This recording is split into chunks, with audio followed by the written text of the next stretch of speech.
তিন দলীয় জোটের রূপরেখার মতন পরিণতি এবার হওয়ার কোনো সুযোগ নেই। এখন যে জুলাই সনদটা হয়েছে, মোটা দাগে সেখানে সর্বদলীয় ঐক্য আছে। কিছু কিছু জায়গায় কিছু কিছু দল ঐক্যবদ্ধ হয়নি, সেখানে আপনারা হ্যাঁ মাধ্যমে তাদেরকে হ্যাঁ বলাবেন।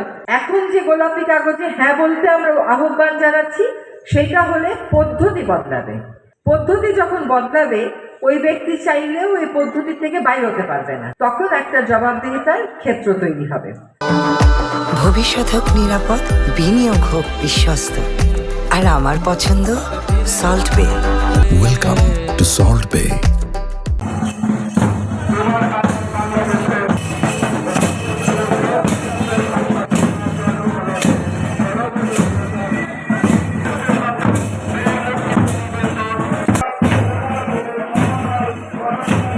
আমাদের সর্বোচ্চ সংখ্যক উপস্থিত দিন থাকবে, সবাই শান্তিপূর্ণভাবে আমরা ভোট দিব।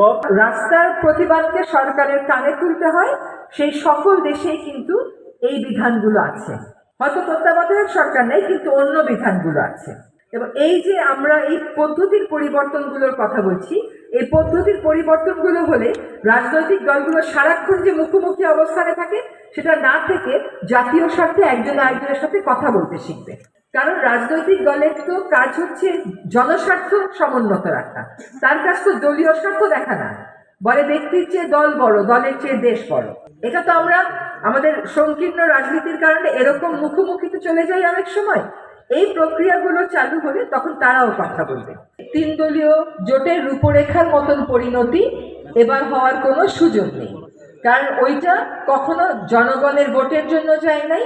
আর এটা এত বিস্তারিত আলাপ আলোচনার পরে সর্বদলীয় ঐক্যের ভিত্তিতেও হয় নাই।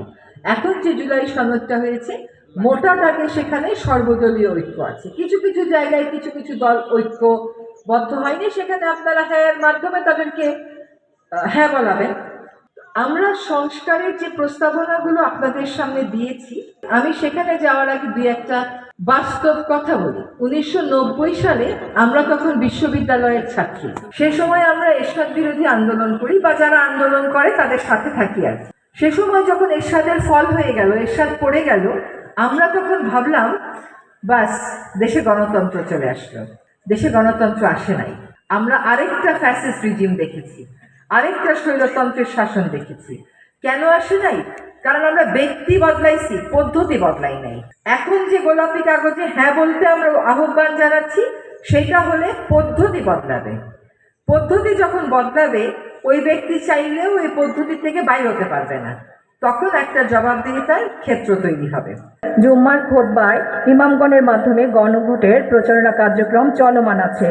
12/12/2025 তারিখ থেকে জেলা তথ্য অফিস রাজবাড়ী গণভোট সংক্রান্ত জরুরি বার্তা, সড়ক প্রচার, মাইকিংয়ের মাধ্যমে নিয়মিত প্রচার কার্যক্রম পরিচালনা করে যাচ্ছে।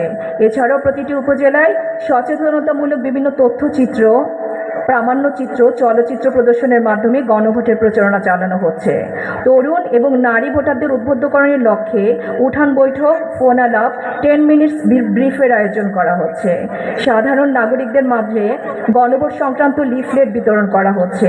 আগামী 20, 40, 50 বছরের মধ্যে সর্বোচ্চ সংখ্যক ভোটার উপস্থিতি এবং একটা ভালো পরিবর্তনের গণভোট আয়োজন, এই দুই চ্যালেঞ্জকে সামনে রেখে কিভাবে আমরা এই কাজগুলো করতে পারি, আপনাদের সবার সম্মুখে এই বিষয়গুলো তুলে ধরেছেন।